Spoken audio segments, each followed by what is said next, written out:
یہ جو 1% ہے وہ انٹرنیشنل شاید ہم اچیو بہت جلدی نہ کر سکیں، لیکن اس میں میجر اضافہ ہو سکتا ہے. یعنی صوبوں کے وسائل ان کے پاس ہیں. آج لائٹر نوٹ پہ یہ کہا جاتا ہے کہ جی فیڈرل گورنمنٹ میں آپ کو وزیر اعظم ہونے سے بہتر ہے کہ کسی بڑے صوبے میں آپ چیف منسٹر ہو. ریزن کیا ہے کہ آپ کے وسائل جو ہیں وہ شفٹ ہوتے ہیں، اور obviously لیکن اس کا جو سپینڈنگ ہے کانکرر لسٹ تو ابالش ہو گئی، ہیلتھ ایجوکیشن تو چلا گیا.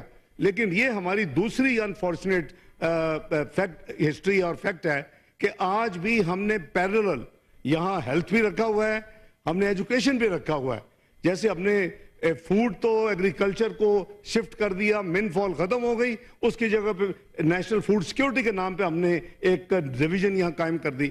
تو یہ جو ڈپلیسٹی ہے، ویسٹ آف ایکسپینڈیچر ہے، لیکن اس سے بھی زیادہ ضرورت یہ ہے کہ صوبے مل کر فیڈرل گورنمنٹ کے ساتھ یہ طے کریں کہ نیشنل جو ہم نے خرچ کرنا ہے on health and education spending, وہ اس پہ یعنی کئی گنا اضافہ ہونا چاہیے.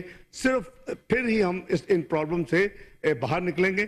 تو میری گزارش ہوگی کہ جو اپنی اپنی پارٹی کے پارلیمانی لیڈرز ہیں، اگر آپ ان کو ٹاسک کریں کہ وہ مل کے یہ ایک اچھا 4-5 ہفتے کا ٹائم ہے کہ وہ مل کے ایک کنسنسس کریٹ کریں کہ جی دے ول فورس دی پروونسز کہ جی اتنا کم از کم ہیلتھ اور ایجوکیشن پہ ان کو سپینڈ کرنا پڑے گا. بہت شکریہ جناب چیف.